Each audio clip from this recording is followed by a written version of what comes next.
ఈరోజు స్పెషల్ మా అమ్మ చేసే చేపల పులుసు చూసేయండి.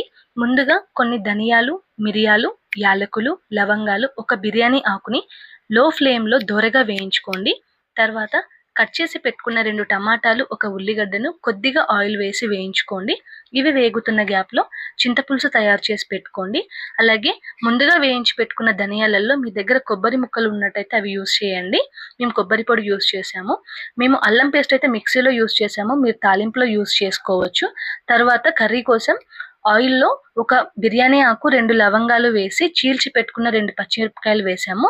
పచ్చిమిరపకాయలు వేగాక మిక్సీ పట్టి పెట్టుకున్న టమాటా గుజ్జును వేసి అది కొంచెం పచ్చి విరిగే వరకు కలుపుతూ వేయించండి.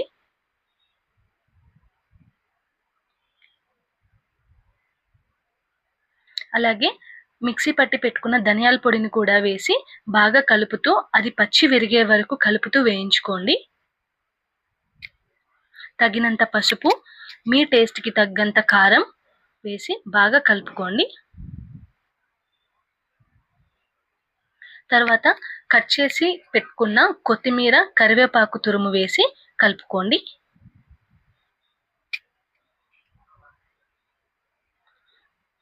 అలాగే టేస్ట్ కోసం మేమైతే కల్లుప్పు యూస్ చేసాము. మీకు ఏది ఈజీగా ఉంటుందో అది యూస్ చేయండి. తర్వాత తయారు చేసి పెట్టుకున్న చింతపులుసు వేసి ఈ చింతపులుసు పచ్చి విరిగే వరకు కలపండి. ఇది కొంచెం మగ్గాక ముక్కలు మునిగేంత వరకు వాటర్ తీసుకోండి. ఒక 10-15 మినిట్స్ మూత పెట్టేసి ఉంచండి. ఆ పులుసు మరిగే వరకు. మేమైతే పచ్చి ముక్కలు, కొద్దిగా పెరుగు, కల్లుప్పు, పసుపు వేసి 3 టైమ్స్ కడిగాము. దాని తర్వాత ఈలోపు పులుసు మరిగిపోయింది చూడండి. ఆఫ్టర్ 10-15 మినిట్స్ ఇప్పుడు శుభ్రం చేసి పెట్టుకున్న చేప ముక్కలు ఒక్కొక్కటిగా దీంట్లో వేసుకోండి. ఒకదాని మీద ఒకటి వేయకూడదు.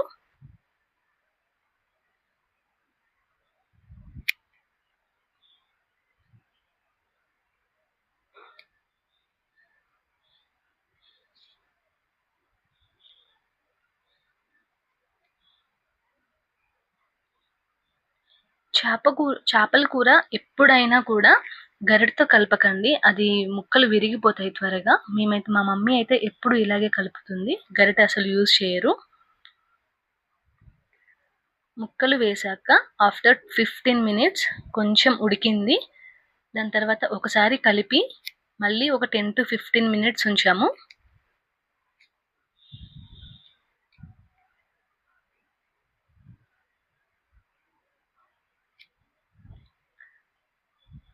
మా మమ్మీ అయితే చాలా బాగా చేస్తారు చేపల పులుసు. నాకు చాలా ఇష్టం.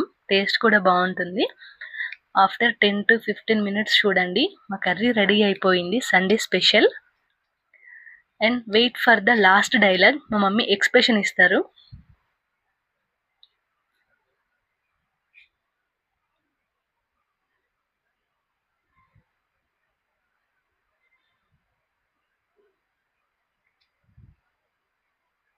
సూపర్ ఉంది అని చెప్తున్నారు మా mummy. Thank you for the watching. Please subscribe and like.